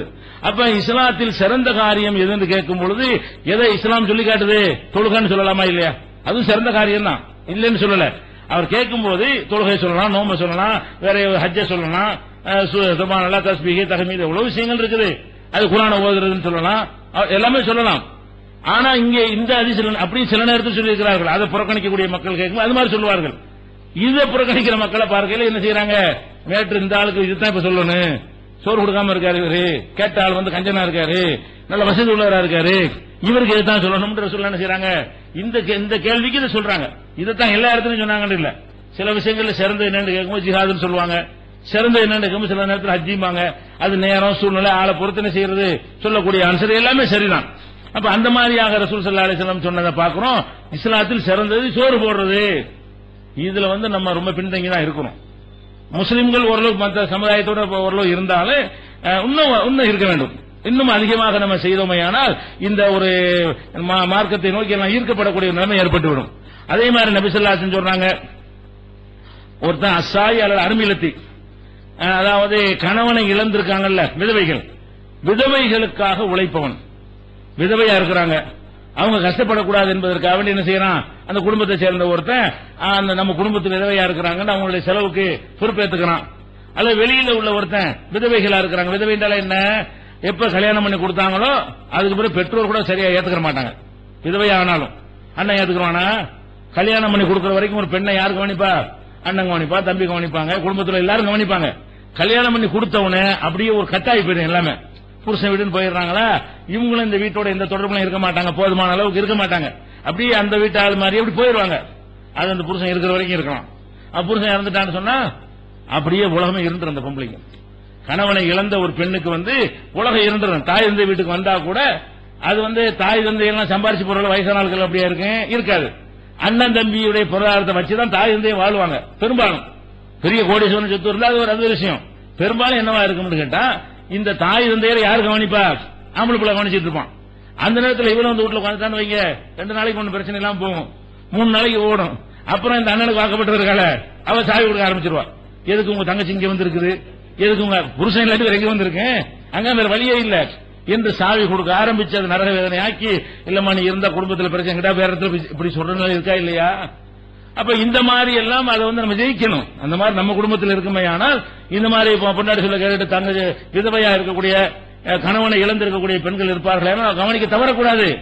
அப்படியே வீட்டுல இருக்கிறதுக்கு பிரச்சனையா இருந்தா ஒரு வீட்டு வாடகை பிடிச்சு கொடுத்து தேவையான செலவு காசு கொடு, உன் வீட்டுல இருக்கிறதான பிரச்சனை, அதை செய்ய எத்தனை விஷயம் வீணான கருதி செலவு பண்றீங்க. கேபிள் டிவிக்கு கொடுக்குற காசை கட் பண்ணி அது கொடுக்கலாம் தானே. எத்தனை விஷயத்துக்கு செலவு பண்ணக்கூடிய விஷயம். போனுக்கு 1000 ரூபாய் செலவழிக்கிறீங்க, சும்மா ஒண்ணுமில்லாம போட்டு பேசுறதுக்காக நினைச்சீங்க 1000 ரூபாய் 500 ரீசார்ஜ் பண்றீங்களா இல்லையா? அல்ல அந்த மாதிரி உங்கள்ட்ட வசதி இல்லாம இருந்து அதை கொஞ்சம் குறைச்சி அது கொடுக்கலாமா இல்லையா? இப்படியான முறையில வந்து ரசூலுல்லாஹ் சொல்றாங்க, அஸ்ஸாயி அல்லது அர்மிலா, அதாவது விதவைகளா இருக்கிற பெண்களுக்காக உழைக்கக்கூடியவனும் ஒரு மிஸ்கீனி. மிஸ்கீன்களை யாரும் கண்டுக்க மாட்டேங்கிறான், கண்டுக்காம பக்கீர் ஆயிடுறான். மிஸ்கீன்கிறவன் வீட்டுல இருந்துகிட்டே இல்லாம இருக்கிறவன், பக்கீருங்கிறவன் ஒருத்தர் கவனிக்கணும்னு தெருவுக்கு வர்றவன். பக்கீர் மிஸ்கீன் வித்தியாசம். பக்கீர்னா பிச்சை எடுக்கிறவன், மிஸ்கின்னா பிச்சை எடுக்காம உள்ள இருக்கிறவன். மிஸ்கினை ஒழுங்கா கவனிச்சா பக்கீர் வரமாட்டான். இந்த பக்கீர் கடற்கரை 5 கேட்கறானே, இதுக்கெல்லாம் காரணம் என்ன? அவன் மிஸ்கினா இருக்கிறவனை கவனிக்கல, நம்ம அவன் அடுத்த ஸ்டேஜுக்கு இறங்கிறான். நீ மிஸ்கினை கவனிக்க பக்கீர் சாக போயிடுறேன். நம்ம சமுதாயம் பக்கீர் சா ஜாஸ்தி. ரமலான்ல பாத்தீங்கன்னா அவ்வளவு பக்கீர் சாக்கள் அலைகிறாங்க. என்ன காரணம்? அவன் மிஸ்கினா இருக்கும்போது யாரும் கவனிக்கல. அதனால அப்ப உள் மிஸ்கினை கவனிக்கக்கூடியவன் 2 கவனிங்க. அதாவது விதவைகளை கவனிக்கிறவன் பொருளாதார உதவி செய்து கவனிக்கிறவன், மிஸ்கீன்களை கவனிக்கிறவன் அவங்களுக்கு அடிப்படையான தேவைகளுக்காக வேண்டி பாடுபடுறவன். இந்த பணிகளை செய்யறவன் கல் முஜாஹிதி ஃபீ சபீலில்லாஹ், அல்லாஹ்வுடைய பாதையில ஜிஹாதுக்கு போய் போர் செய்யறான அவன் மாதிரி. எப்படிப்பட்ட இடம்? அல்லாஹ்வுடைய பாதையில ஜிஹாதுன்னு சொன்னா என்ன அர்த்தம்? ஒரு அக்கிரமத்தை அழிப்பதற்காக வேண்டி ஒரு இஸ்லாமிய அரசாங்கத்தில் படை திரட்டி போறாங்க. இஸ்லாமிய அரசாங்கம் செய்யறது பேர் தான் போர். அப்ப தீமையை எதிர்ப்பதற்காக வேண்டி போனால் அதுல போறவன் எதை நம்பி போறான்? சாவுறது தயாரா போறாங்க. அந்த தீமையை எதிர்த்து போர்க்களத்துக்கு போறான்னு சொன்னா திரும்பி வர்றது டவுட் தானே. முடிஞ்சிச்சு, நமக்கு அதை முடிய போகுதுன்னு சொல்லி தான் போறான். வெற்றி பெற்றாலும் பெறலாம், தோற்றாலும் தோற்று விடலாம். இந்த மாதிரி 50-50 தான் போறான். அப்படி போறவன் வந்து எவ்வளவு பெரிய அர்ப்பணிக்கிற காரணத்தினால அதுக்கு பெரிய தரஜா மார்க்கத்தில் இருக்கிறது, பெரிய அந்தஸ்து எல்லாம் கொடுக்கறான். செத்துட்டா எல்லா பாவம் மன்னிக்கப்படுது. சாவல் என்று சொன்னா கூட இந்த ஜிஹாதுன்னு போனா பாருங்க, தீமையை ஒழிப்பதற்காக வேண்டி ஒரு இஸ்லாமிய அரசாங்கம் தீமைக்கு எதிராக போருக்கு போகும் பொழுது அதுல பங்கெடுக்கிறான் பாருங்க, அதுக்கு பயங்கரமான கூலி எல்லாம் வச்சிருக்கிறான். அந்த இடத்துல எதை வைக்கிறான்? நீ ஏழைக்கு கொடுக்கறதும் அறுவாலை போர் கொடுத்து ஒன்னா குண்டு விடுவும் தலையை சீவுவாங்க, அதுக்கு போறவனோட எதை ஒப்பிடப்படுது? ஒரு ஏழைக்கா மிஸ்கினுக்கு பாடுபடுறவன் யார் மாதிரியா? இவர் என்ன அறுவாலை தூக்கிட்டாரு, என்ன வாழை எடுத்துட்டாரு, என்ன சொல்லிட்டாரு, என்ன தியாகம் பண்ணிட்டாரு, இவருக்கு என்ன டேஞ்சர் ஏற்பட்டுங்கிற இந்த மாதிரி மிஸ்கினுக்கு உதவி செய்ய போனா தலையை வெட்டிடுவாங்களா? விதவைகளுக்கு உதவி செய்ய போனா செத்து போயிருவோமா? அப்ப செத்து போற காரியத்துல இறங்குறிய உயிர் போற காரியம் அதுக்கு ஈக்குவலா எதை வைக்கிறாங்கிறான் அல்லாஹ்வுடைய ரசூல் சொல்றாங்க. இத சொல்றாங்க அசாயி அல்ல அருமிலா, அதாவது விதவைகளுக்கும் மிஸ்கின்களுக்கும் பாடுபடுறவன். அப்ப ஏன் நம்ம இதை செய்ய மாட்டேங்கிறோம்? அதனால இந்த ஜமாத்து நிறைய பணிகள் முதியோர்கள் எதுக்கு வைக்கிறோம்? இந்த ஜமாத்திலிருந்து ஒவ்வொருத்தரும் முதியோர் நடத்த முடியாது. முதியோர் இல்லங்கள் நடத்துகிறோம், சிறுவர்கள் நடத்துறோம், அனாதை இல்லங்கள் நடத்துகிறோம், சிறுமியர் காப்பகம் நடத்துறோம். இப்படி பல விதங்கள்ல செய்யற மனநோயாளிகளுக்கு தான் நடத்தவில்லை. இன்ஷா அல்லாஹ் அது கூட என்ன செய்யறோம், திட்டத்தில் வைத்திருக்கிறோம். மனநோயாளிகள் நிறைய பாதிக்கப்பட்டிருக்கிறாங்க, அவங்கள பெற்றோரால் கூட கவனிக்க முடியல என்ற நிலையெல்லாம் இருக்கிறார்கள். அல்லாஹ் அந்த மாதிரி வாய்ப்பை தந்து அதையும் நம்ம செய்யறதுல திட்டத்தில் இருக்கிறது. அப்ப இது எங்க வைக்கிறாங்க ரசூல் ஸல்லல்லாஹு அலைஹி வஸல்லம்? கல் முஜாஹிதி ஃபீ சபீலில்லாஹ், அல்லாஹ்வுடைய பாதையில ஜிஹாது செய்யறவனை போல ஒண்ணு, அவன் போல மட்டுமில்ல, அவில் காயிமில் லைலி சாயிமின் நகார், பகல்லாம் நோன்பு மார்க்கத்தில் தடுக்கப்பட்டிருக்கு. எல்லா நாளும் நோன்பு வச்சு எல்லா நாளும் 2 வணங்குறது தடுக்கப்பட்டிருக்கு. தடுக்கப்படலன்னு வச்சுக்கிடுவோம், காலமெல்லாம் நோன்பு வைத்து காலமெல்லாம் இரவுல தொழுது வணங்குறான அவன் நன்மை இவனுக்கு கிடைக்கும். யாரு கிடைக்குது? அதாவது விதவைகளுக்காக வேண்டியும் மிஸ்கின்களுக்காக வேண்டியும் யார் பாடுபடுகிறார்களோ, ஏழைகளுக்காக வேண்டியும் அவங்க இந்த நிலையில் அல்லாஹ் வைக்கிறான் என்று ரசூல் ஸல்லல்லாஹு அலைஹி வஸல்லம் சொன்னதாக புகாரியில 5353 ஹதீஸில் இருக்கிறது. அதே மாதிரி நபி ஸல்லல்லாஹு அலைஹி வஸல்லம் சொல்றாங்க, அன வ காஃபிலுல் யதீமி ஃபில் ஜன்னதி ஹக்கதா, இப்படி சொல்றாங்க, நானும் யதீம்களை அனாதைகளை பொறுப்பேற்றுகிறான அவனும் சொர்க்கத்தில் இப்படி இருப்போம். 2 விரல காட்டி, 2 விரல ரசூல் ஸல்லல்லாஹு அலைஹி வஸல்லம் ஒட்டி காட்டி, நான் இதுதான் அமையுது, நானும் அவனும் இப்படி இருப்போம், ஒன்னா இருப்போம், எனக்கு பக்கத்தில் இருப்பாங்கிறாங்க. அனாதைகளை கவனித்தவன் சொர்க்கத்தில் எனக்கு அருகில் இருப்பான், ஏன் கிட்டத்தில் அவனை வச்சுப்பான் அவனை. அப்ப ரசூலுல்லாஹ்வுக்கு கிடைக்கிற தரஜா இப்படிப்பட்ட தரஜா, நபிமார்களுக்கு கிடைக்கக்கூடிய தரஜா யாருக்கு அடைய முடியுமா? இவனுக்கு மட்டும் என்ன செய்யறான், அனாதையை பொறுப்பேற்றுக்கிட்டு ஒருத்தன் வந்துட்டான்னு சொன்னா, இந்த அனாதை இவனை தகப்பன் இல்லாமல் அல்லாஹ் ஆக்கிவிட்டான், இவனை நம்ம கவனிப்பது அல்லாஹ் நம்ம சுமத்துற கடமை. அப்ப அந்த வேலையை நம்ம செய்தால் அல்லாஹ் என்ன செய்யறான், ரொம்ப ரொம்ப இறக்கப்பட்டு ரொம்ப அன்பு காட்டி நபிமார்களுக்கு பக்கத்தில், நபிமார்களையும் ரசூலுல்லாஹ்வுக்கு பக்கத்தில் கொண்டே நம்மளை வச்சிடறான். இப்படி ரசூல் ஸல்லல்லாஹு அலைஹி வஸல்லம் சொல்றாங்க. காலபி இஸ்பை சப்பாபா உல் உஸ்தா, நடுவரலையும் ஆள்காட்டி வரல 2 விரலையும் காட்டி, நடுவரல்ல இது ஆட்காட்டினா இது, இந்த 2 விரலையும் காட்டி நானும் அனாதைகளை அரவணைக்கக்கூடியவனும் இப்படி இருப்போம். எத்தனை பேர் அனாதை அரவணைக்கிறோம்? அனாதை இருக்கிறவர் எத்தனை பேர் தேடுறோம், கண்காணிக்கிறோம்? ஒண்ணுமே கிடையாது. இப்படி ரசூல் ஸல்லல்லாஹு அலைஹி வஸல்லம் புகாரில் 6005வது ஹதீஸில் இருக்கிறத பார்க்கிறோம். அப்ப இஸ்லாம் மார்க்கத்தில் நல்லறங்கள் நிறைய இருக்கிறது. அது எல்லாமே எதை வைத்ததா இருக்குன்னு கேட்டா குடும்பத்துக்கு செய்யறது, தாயத்துக்கு செய்யறதா இருக்கு. இன்னும் சொல்ல போனா ஒருத்தன் பொண்டாட்டி சாப்பாடு போடுறான், இது என்ன மனைவிக்கு சாப்பாடு போடுறது, மனைவிக்காக வேண்டி புடவை எடுத்து கொடுக்கறான், மனைவிக்காக வேண்டி ஒரு தேவையான பொருள்கள் எல்லாம் வாங்கி கொடுக்கறான். இது அவனுடைய சந்தோஷம் கொடுக்கறான், இல்லாட்டி எங்க பஞ்சாயத்து தான் கொடுக்கறான், கொடுக்கலன்னா பெரிய பிரச்சனை ஆயிரும், அதுக்கு தான் கொடுக்கறானே தவிர இதுல என்ன ஆன்மீகம் இருக்குது, இதுல என்ன பெரிய பக்திமானுடைய வேலை என்ன இருக்குது? கடவுள் இல்லைங்கிறவனும் செய்யத்தான் செய்யறான், இருக்குன்னு செய்யறான், போக்கி ரவுடி கொள்ளடிக்கணும் எல்லாரும் பொண்டாடி கவனி தான் செய்யறான். அவனுக்கு பொண்டாட்டி இல்லாம இருக்குது, திருட்டு பையலுக்கும் கொலகாரனுக்கும் கொள்ளக்காரனுக்கும் பொண்டாட்டி இல்லாம இருக்கா? அவனும் பொண்டாட்டி கவனிக்கத்தான் செய்யறான், அவன் சந்தோஷமா இருக்கு, எல்லாரும் செய்யறான். மனைவியை கவனித்தல் என்பது மனுஷன் இயல்பாகவே என்ன இருக்கிறது, ஒரு ஈர்ப்புத்தன்மை அல்லாஹ் கொடுத்து மனைவியை கவனிக்கணுங்கிற ஒரு விஷயத்தை அல்லாஹ் ஏற்படுத்தி வைத்திருக்கிறான். இதுக்கெல்லாம் ஒண்ணுமே செய்ய வேண்டியது இல்ல. ஆனா இஸ்லாம் என்ன சொல்லுதுன்னு கேட்டா, இப்படி இருந்தாலும் சில பேர் கவனிக்காம இருக்கானே இல்லையா, இப்படிலாம் இயல்பாகவே அப்படி ஈர்ப்பெல்லாம் ஏற்படுத்தி மனைவியை கவனிக்கணும் அல்லாஹ் படைச்சு இருக்கும் போது சில பேர் என்ன செய்யறான், பொண்டாடி சோற கொடுக்க மாட்டாங்கிறான், அங்க போய் வாங்கிட்டு வாங்க, உங்க அம்மா வீட்டுல அதை வாங்கிட்டு வா, இவன் கொடுக்க கடமைப்பட்டவன் நகை வாங்கிட்டு வா, அது வாங்கிட்டு வா, கடை வைக்க போற 1 லட்சம் ரூபாய் வாங்கிட்டு வா, கார் வாங்கின 2 லட்சம் ரூபாய் வாங்கிட்டு வா, ஒரு வீடு ஒன்று வாங்க போற 5 லட்சம் ரூபாய் வாங்கிட்டு வா என்று அந்த மனைவி அங்க போய் விரட்டி வாங்க விடுறான். அவ சாப்பாட்டுக்கு முதல் கல்யாணத்துக்கு முன்னாடி வரதட்சணை வாங்கிக்கிறான். இப்படி பல வகையில் என்ன செய்யறான், அநியாயம் பண்ணக்கூடியவர்களாக இருக்கிறான். பெரும்பாலும் மனைவிக்கு செலவு செஞ்சுட்டாலும் சில பேர் இப்படி இருக்கிறான். இந்த சில பேரும் இருக்கக்கூடாதுங்கிறதுக்காக இந்த மார்க்கம் என்ன சொல்லுதுன்னு கேட்டா, இத அன்பக ரஜுல் அலா அஹ்லிஹி யஹ்தசிபுஹா, அடே உன்னுடைய மனைவிக்காக வேண்டி நன்மையை நாடி நீ செலவு செய்தால், பொண்டாட்டி ரூபா கொடுக்கறியா, பொண்டாட்டி கொடுக்கறன்னு நினைக்காத, இது அல்லாஹ்வுக்காக கொடுக்கறேன் என்று நினைத்து செய்தால் அது நல்லற பணிகள்ல சதகாவுடைய கூலி உனக்கு தருவேன். மனைவிக்கு உணவுக்கு உணவாகி போச்சு, பெரிய நல்ல காரியத்தை அள்ளி கொடுக்கறாருல, அது நன்மையில கவனிக்கிறேன்.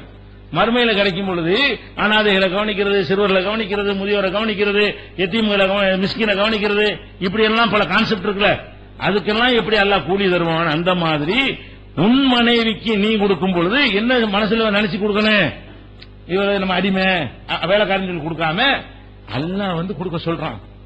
இறைவன் இதை கடமையாக்கி இருக்கிறான், இது இப்படி கொடுப்பதில் இறைவன் திருப்தி அடைகிறான், சந்தோஷம் அடைகிறான் என்று நினைத்து நீ கொடுத்தால் அது உனக்கு சதகாவாக ஆகிவிடும் என்று நபிகள் நாயகம் ஸல்லல்லாஹு அலைஹி வஸல்லம் சொல்றாங்க. அப்ப குடும்பத்தை கவனிக்காமல் அவன் அலட்சியப்படுத்தக்கூடியவனுக்கு கூட விடல இந்த மார்க்கம். அவனுக்கு என்ன பண்ணுது, எனக்கு அமைதியா கொடுறா. அல்லாஹ் யாருக்கு பேசுறான், பெண்களுக்கு பேசுறாங்க, பாதிக்கப்பட்ட பெண்களுக்காக வேண்டி. அட உனக்காக கொடுக்காத எனக்காக கொடு, படைச்சவன் சொல்றேன் கொடு, நீ கொடுத்தா உனக்கு ஒண்ணு பார்த்தா நான் தர்றேங்க. அவனுக்கு அக்கறை யார் மேல, நம்ம மூலமா கொடுக்க வைத்து இந்த பெண்களுக்கு கொடுக்க வைத்து பெண்களுக்கு உதவி செய்ய வைப்பதற்காக வேண்டி இப்படியான ஒரு அறிவுரையும் அல்லாஹ் செய்யறான், நபிகள் நாயகத்தின் மூலமாக சொல்லித் தருகிறான். அப்ப குடும்பத்தாரை கவனிக்கிறது நன்மை என்று இருக்கிற காட்சியை பார்க்கணும். அதே மாதிரி ரசூல் ஸல்லல்லாஹு அலைஹி வஸல்லம் சொல்றாங்க, யா நிசா அல் முஸ்லிமாத், முஸ்லிம் பெண்களே, இது ரொம்ப முக்கியமான விஷயமா இருக்கிறது. அதாவது முஸ்லிம்களை பொறுத்த வரைக்கும் எல்லாரும் யாரை எடுத்துக்கொண்டாலும் சரி, இந்த அண்டை வீட்டார் விஷயத்தில் நம்ம எல்லாருமே என்ன செய்யறோம், தப்பு செய்யறோம். பக்கத்து வீட்டில் யாருக்கும் நமக்கு தெரியாது, அப்படிதான் இன்னைக்கு வாழ்ந்துட்டு இருக்கிறோம். பக்கத்து வீட்டில் இருக்கக்கூடியவர்களை நம்ம சிட்டியில் அப்படிதான் இருக்கிறது. கிராமங்கள்ல ஓரளவு தெரிஞ்சு வைத்திருப்பார்கள், நகரங்கள்ல பாத்தீங்கன்னு சொன்னா அண்டை வீட்டார் எதுவும் தெரியாது. ஆனா இஸ்லாம் நமக்கு என்ன சொல்லி தருகிறது, நீங்க ஒரு வீட்டில் குடியிருந்தீங்கன்னா இந்த பக்கத்தில் இருக்கிற யாரு, இந்த பக்கத்தில் இருக்கிற யாரு, அவங்களோட அறிந்து என்ன செய்யணும், ஒரு தொடர்புகளை பழக்கத்தை ஏற்படுத்தி விடணும். பழக்கம்னா என்ன, வேற பழக்கம்லாம் இல்ல, ஏதாவது நல்லது கெட்டது வீட்டில் செஞ்சோம்னா கொடுத்து விடணும், வேற ஒண்ணு வேண்டிய இல்ல, வேற ஒண்ணு பழக்கம் ஏற்படுத்த வேண்டிய பழக்கம்.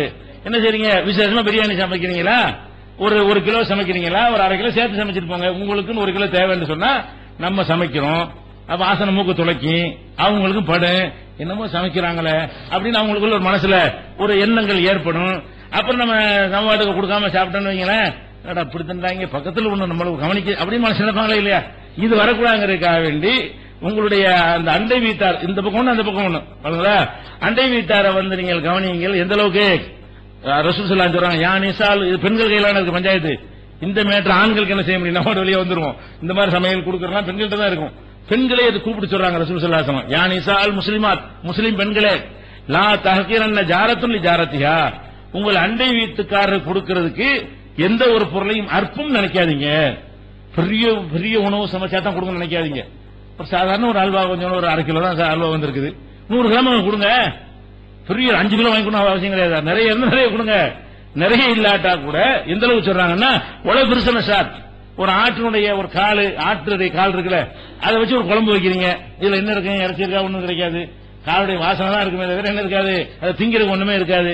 இருந்தாலும் பரவாயில்ல, அதுல ஒரு டம்ளர் கொடுத்துடுங்க சூப்ப, ஒரு சூப்பு போட்டாலும் கூட அதுல கொஞ்சம் கொடுத்து விடுங்கன்னு சொல்லுது. அப்ப இப்படியான ஒரு விஷயங்கள் இருந்தாலேயே எப்படிப்பட்ட ஒரு சமூகம் உண்டாகி போயிரும். செத்து கிடந்தா கூட அண்டை வீட்டுக்காரர் தெரிய மாட்டேங்குதுங்க. நம்ம எப்படி இந்த உலகம் போயிடுச்சு, பக்கத்து வீட்டுல செத்துட்டான்னு சொன்னா அந்த வீட்டுல போனா செத்து போய் நாத்தம் வந்தா தான் அங்க ஒருத்தன் செத்துட்டான்னு தெரியுமே தவிர, அண்டை வீட்டுல உள்ள நடமாட்டத்தை காணாம, என்ன காணாம, யாரு இருக்கா, என்ன போயிட்டு வந்துட்டு இருப்பாங்க, ஒருத்தனையும் காணாம அப்படின்னு நினைக்கிற மாதிரி இல்ல.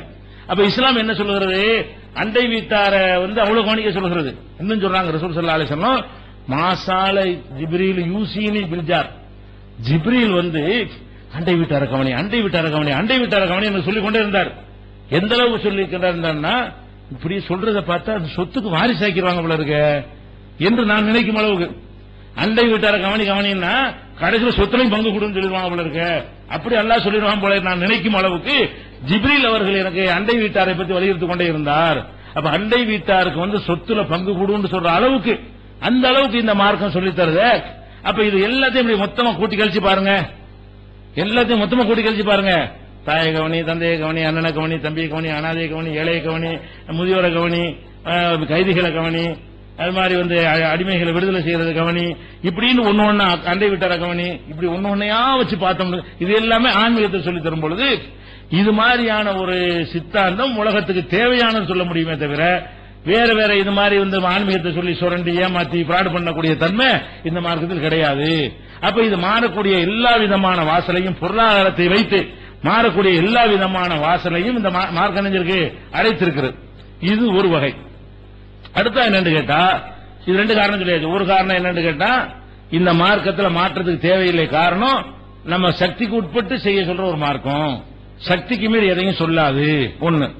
ரெண்டாவது விஷயம் என்னன்னு கேட்டா அந்த காசு தான் பஞ்சாயத்து எங்கேயுமே, பொருளாதாரத்தை வச்சுதான் என்ன செய்யறான் இந்த மதத்தை சொல்றவன், கட்சி நடத்துறவன், இயக்கம் நடத்துறது எல்லாம் காசுக்கு தான். ஒரு அரசியல் கட்சி நடத்துறா எதுக்காக வேண்டி, முதலமைச்சர் அவர் எதுக்காக வேண்டி, எதிர்கட்சியா இருக்கிறது எதுக்காக வேண்டி, எல்லாம் சம்பாதிக்கிறது தானே. எல்லாருமே பணம் சம்பாதிப்பதற்காகத்தான் நடத்தி கொண்டிருக்கிறார்கள். அப்படி இருக்கிற நேரத்தில் இந்த மதம் அது மாதிரி இருக்குமோ என்ற நினைப்பு மக்களுக்கு வருகிறது. அப்படி நடந்து கொண்டும் இருக்கிறார்கள். அது இங்க கிடையாது. இங்க கடவுள் பெற சொல்லி ஏமாற்ற முடியாது, கடவுளுக்கு தேவையில்லை, கடவுளுக்கு கொடுக்குறது அல்லாஹ்வுக்கு கொடுக்குறது, ஏழை கொடு, எனக்கு ஒன்றும் தர வேண்டியதில்லை என்ற மாதிரியான ஒரு பூஜை கட்டணம் கிடையாது. பள்ளிவாசல் தொழுகை கட்டணம் இருக்குதா, சிறப்பு கட்டணம் இருக்குதா, ஒண்ணுமே கிடையாது. கியூ நின்று வரணுமா, ஒண்ணுமே கிடையாது. முதல் மரியாதை இருக்குதா, ஒண்ணுமே கிடையாது.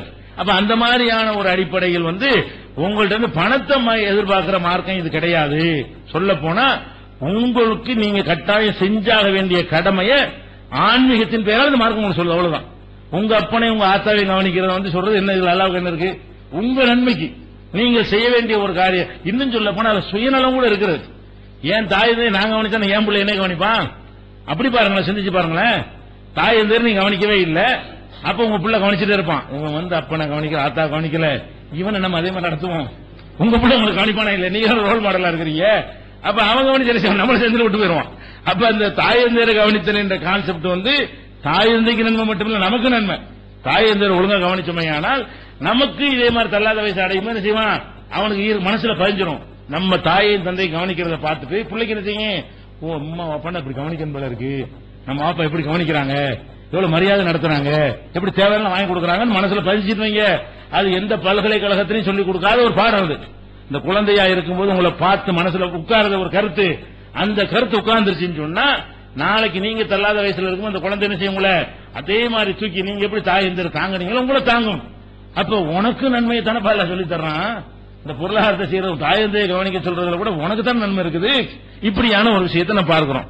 அடுத்ததாக என்னன்னு கேட்டா மதங்கள்ல எடுத்துக்கொண்டீர்களே, ஆனால் மதங்களோ சித்த எல்லாமே அதிகமா மதங்கள் என்ன செய்யுதுன்னு கேட்டா மனிதனுடைய அறிவை மழுங்க செய்து அவனை மூடனாக ஆக்கி அவனை சிந்திக்க விடாம ஆக்கி அவனை ஒரு விதமான போதையில் ஆழ்த்தி வைத்திருக்கிற காட்சி நம்ம பார்க்கிறோம். எல்லாருமே எந்த மதமும் இந்த விதிவிலக்காக நீங்கள் பார்க்கவே முடியாது. எல்லா விதமான மோசடி ஏமாத்துறது பூராவுமே ஒரு அடிப்படையா வைத்திருக்கிற பாக்குறீங்க. இஸ்லாம் அதுல கவனம் செலுத்து. அது மாதிரி இந்த மார்க்கமும் சொன்னால் நம்ம என்ன செய்யலாம், எந்த அளவுக்குலாம் இருக்கிறது. உதாரணத்துக்கு எடுத்துக்கொண்டீர்களே, ஆனால் ஒரு ஜோசியம் ஜாதகம் இந்த மாதிரிலாம் சொல்றான் மனுஷன். ஒரு மனுஷன் இன்னொரு மனுஷன் போய் என்ன செய்யறான், நான் இந்த கருத்தை செய்யலாமா, அவன் மை போட்டு பாக்குறேங்கிறான், அல்லது வெத்திலையில் வச்சு பாக்குறேங்கிறான், அல்லது கைரேகை கொண்டா பாக்குறேங்கிறான், அல்லது கிரகத்தை கொண்டாடுன்னு சொல்றான், ஜாதகத்தை எடுத்துட்டு வாங்குறான், அல்ல காலண்டர் எடுத்துட்டு எந்த சகுனம் எங்க இருக்கு, வடக்கையா தெற்கையான்னு என்ன செய்யறான் பாக்குறான். இந்த மாதிரி எல்லாம் என்னத்தையோ சொல்லி நம்மள ஒரு மாதிரியா போதையில் ஆக்கி அவன் சொல்ற அவனுக்கு எல்லாமே தெரியுங்கிற மாதிரியும் அவனுக்கு கடவுள் தன்மை இருக்குங்கிற மாதிரி கொண்டு நிப்பாட்டக்கூடிய காட்சியை பார்க்கிறோம். இன்னும் சில பேர் என்ன செய்யறான், ஒரு கஷ்டம் நஷ்டம் துன்பங்கள் ஏற்பட்ட உடனே எங்க போறான், துன்பம் ஏற்பட்ட எங்க போறான், உடனே ஒரு சாமியார்ட்ட போயிடறான், ஒரு மத குருட்ட போயிடறான். அவர் என்ன செய்யறாரு, நல்லபடியா இருப்ப இப்படின்னு சொல்லுவாரு. அவன் நம்பிட்டு வந்துடுறான். ஆனா இதுக்கு பின்னாடி என்ன இருக்குது, அவன் நம்பிட்டு வந்தாலும் ஒரு அறிவாளி வெளியே இருந்து பாக்குறான், என்னடா இவன் ஒரு மனுஷன், அவன் கஷ்டம்னு சொல்லி வர்றான், இப்படி இப்படி என்ன செய்யும், இப்படி கையை காட்டுறான், இது எப்படி அவனுக்கு வந்து மாத்தேன், இவன் மனுஷன் தானே, இவன் மலையத்தா சுமந்துட்டு இருக்கிறான், இவன் என்ன அப்படி பவர் இருக்குது அப்படி வெளி உலகத்தில் பாக்குறானா, இவங்களை ஒழிச்சுதான் மதத்தை ஒழிச்சுதான் அப்படின்னு நினைச்சிடறான். இந்த மதத்தை என்ன செய்யணும், ஒழிக்கணும். ஏன்னு கேட்டா ஒரு மனுஷனா இருந்துகிட்டு அவன் மனுஷனுக்கு அப்பாற்பட்ட மாதிரியும், இவன் கடவுள் மாதிரியும், இவன் நினைச்சதான் செய்யற மாதிரியும், இப்படி கைய கர்ணல பிரச்சனை சால்வ் ஆயிர மாதிரியும் இவன் ஏமாத்துறான், அருளாக சொல்றேங்கிறான், நாளைக்கு நடக்கலாம் தெரியுங்கிறான். இப்படிங்கிற மாதிரியான ஒரு விஷயங்கள் இருக்கும் பொழுது மனிதனுடைய அறிவை மழுங்க செய்யறது, அறிவை மழுங்க செய்யற காரியத்தை எல்லாரும் செய்யும் பொழுது இஸ்லாம் என்ன செய்யுதுன்னு கேட்டா எந்த ஒரு சந்தர்ப்பத்திலையும் அறிவை மழுங்க செய்யறது இடம் கொடுக்கவே இல்லை. நீ அறிவாளியா தான் கடைசி வரைக்கும் இருக்கணும். மற்ற எந்த விஷயம் நீ மைனஸ் ஆனாலும் பரவாயில்ல, நீ அறிவை கொண்டுதான் சிறந்தவன். உன் அறிவை எந்த இடத்துல அடகு வச்சிடாதுன்னு சொல்லக்கூடிய சித்தாந்தம் இஸ்லாத்தில் மாத்திரம் தான் இருக்குது. அந்த சித்தாந்தத்தை பத்தி இன்ஷா அல்லாஹ் நாளைக்கு பார்த்து அது மாற வேண்டிய வகையில் இருக்குதா, இந்த உலகத்தில் உள்ள பகுத்தறிவாளர்களுடைய சித்தாந்தம் மாற வேண்டி இருக்குதா என்பதை பார்க்கலாம். அஸ்ஸலாமு அலைக்கும்.